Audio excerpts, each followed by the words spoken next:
Hello दोस्तों, कैसे हैं आप सब दोस्तों। 2 कटोरी मैदा ले लेंगे और बड़े बर्तन में निकाल लेंगे।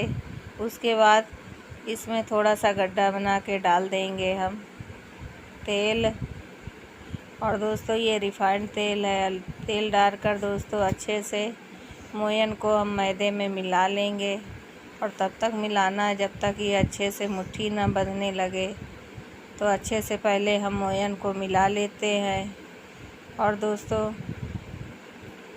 जब मुट्ठी बनने लगेगी तब हम थोड़ा थोड़ा पानी डालकर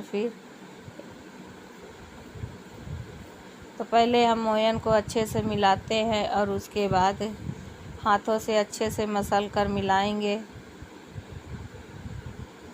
उसके बाद डाल देंगे दोस्तों। देखिए अच्छे से मिल गया है। और उसके बाद इसको हम जब मुट्ठी बांधेंगे तो अच्छे से मुट्ठी बंध जानी चाहिए, इतना मोयन हमें मिलाना है। उसके बाद डाल देंगे नमक स्वाद अनुसार। उसके बाद 1 चम्मच डाल देंगे अजवाइन और डालकर अच्छे से अब आटे में मिला लेना है। फिर थोड़ा थोड़ा पानी डालकर अच्छे से अब आटा गूँध लेंगे। और आटा ना ही ज़्यादा हम टाइट रखेंगे ना ही गीला।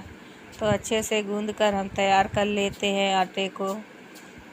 और गूँधने के बाद इनके दोस्तों स्नैक बनाएंगे जो कि काफ़ी खस्ता रहेगी। और इनको आप 15 डब्बे में भर के रख सकते हैं और 15 दिन महीना भर खा सकते हैं आराम से। तो आटे को हमने अच्छे से लगा लिया है। अब आटे के हम छोटे छोटे पेड़े बना लेते हैं तोड़कर।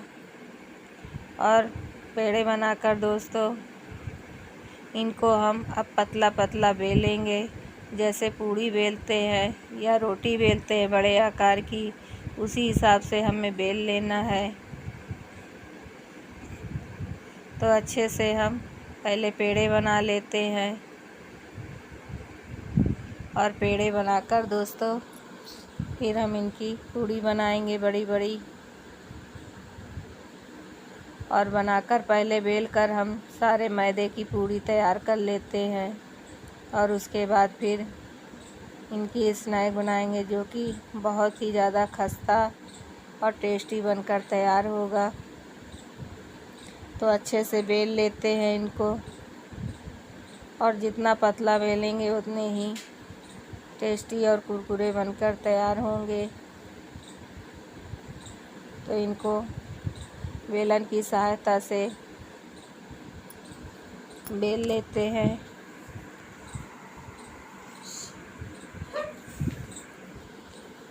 और बिल्कुल गोल हो ऐसा ज़रूरी नहीं है दोस्तों।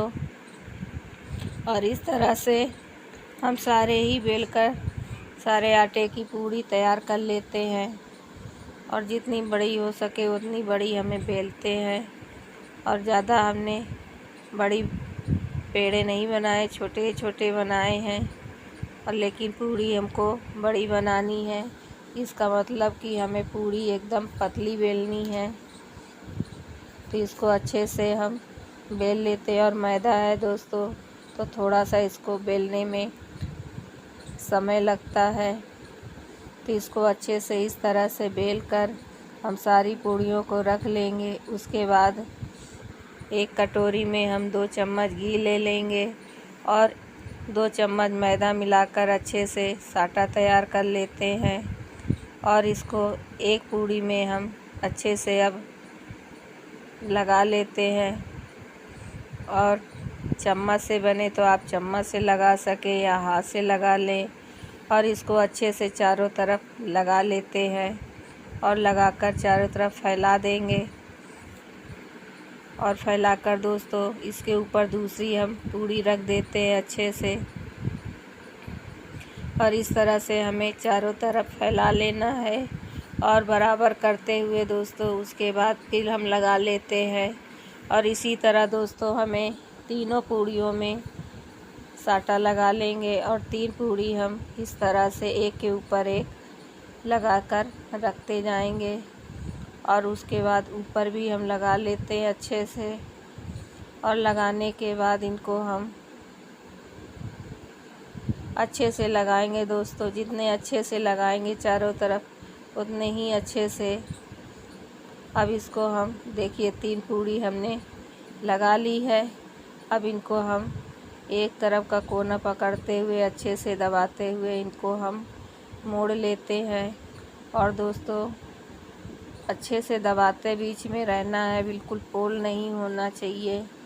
इस तरह से हमें चारों तरफ दबाते हुए इसको राउंड शेप दे देना है घुमाते हुए। और इसी तरह से दोस्तों हम जितने भी बेले हैं पूड़ी उनकी हम सबको इसी तरह बनाकर पहले तैयार कर लेते हैं। और उसके बाद फिर इनको हम काटेंगे और इस तरह से बनाकर सारे ही हम तैयार कर लेंगे। और देखिए दोस्तों एक छोटा सा हमने बनाया एक पूड़ी का। और इस तरह से अब चाकू की सहायता से काट लेते हैं।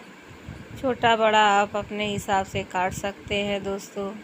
और काटने के बाद अब इनको हम देखिए कितने ही इसमें हम अच्छे से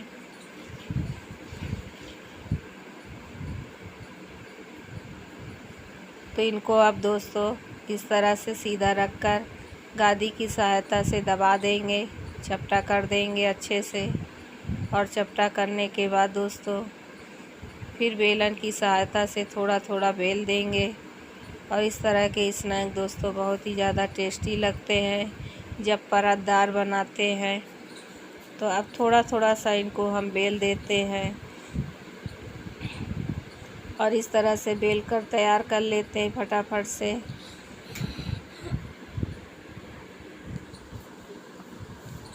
तो ऐसे ही दोस्तों हम सारे ही बेल कर थोड़ा सा तैयार कर लिए हैं। अब इधर एक पैन में तेल रख देते हैं गरम होने के लिए। और तेल दोस्तों जब हल्का मीडियम गरम हो तभी इनको हम डालकर धीमी आंच में अच्छे से फ्राई करेंगे। जल्दबाजी बिल्कुल भी नहीं करनी है। तो जितने आ सके पैन में उतने ही डालेंगे दोस्तों। और डालकर इनको अच्छे से धीमी आंच में फ्राई करेंगे। जल्दबाजी में क्या है दोस्तों अंदर से ये कच्चे रह जाएंगे और ऊपर से ये लाल दिखने लगेंगे। तो इसलिए इनको जितने धीमे आंच में हम फ्राई करेंगे उतने ही ज़्यादा टेस्टी बनेंगे। और थोड़ा सा कलछुली की सहायता से इसको बीच बीच में थोड़ा सा दबाते जाएंगे ताकि इससे दोस्तों परत खुल जाती है थोड़ा अच्छे से। तो इस तरह से दबाते हुए और जैसे ही ये पकने लगेंगी दोस्तों ये ऊपर तेल में तैरने लगेंगे। तो इनको अच्छे से हम फ्राई कर लेते हैं। और इस तरह से फिर इनको हम पलटा देंगे और पलटा कर इनको हम अच्छे से धीमे आंच में हम फ्राई करेंगे दोस्तों। और जितने हम इनको आराम से फ्राई होने देंगे उतने ही क्रंची टेस्टी बनकर तैयार होते हैं। इस बात का हमें ध्यान रखना है दोस्तों कि आंच को हमें धीमा ही रखना है। और देखिए परतें दोस्तों खुलने लगी हैं। इसी तरह से हम सारे ही फ्राई करके तैयार कर लेंगे। और जितने थोड़े से डार्क कलर होंगे उतने ही ज़्यादा देखिए सुनहरे कलर हो गए हैं, अच्छे से फ्राई होने लगे हैं। तो अब इनको हम निकाल लेते हैं। तो इसी तरह से दोस्तों हम सारे ही फ्राई करके तैयार कर लेते हैं। तो दोस्तों वीडियो अच्छा लगे तो प्लीज़ दोस्तों लाइक करें, शेयर करें, सब्सक्राइब करना ना भूलें। कैसे लगे स्नैक दोस्तों कमेंट करके ज़रूर बताइएगा। और इसी तरह से हम सारे ही फ्राई करके तैयार कर लेंगे। और अगर दोस्तों तेल ज़्यादा गर्म हो जाए तो हमें आंच को बिल्कुल भी धीमा कर लेना चाहिए। उसके बाद ही इनको हम फ्राई करेंगे। क्योंकि दोस्तों पकते पकते जब तेल ज़्यादा गर्म हो जाता है तो थोड़ा सा हम जब गैस धीमी कर देंगे बिल्कुल तो बिल्कुल ये अच्छे से धीमे आंच में फ्राई होने लगेंगे। इनको अच्छे से हम सारे इसी तरह स्नैक फ्राई करेंगे और जितने इनको धीमी आंच में हम फ्राई करते हैं दोस्तों, यकीन मानिए बहुत ही ज़्यादा टेस्टी बनकर तैयार होते हैं। और दोस्तों त्यौहार का समय है तो ऐसे में तरह तरह के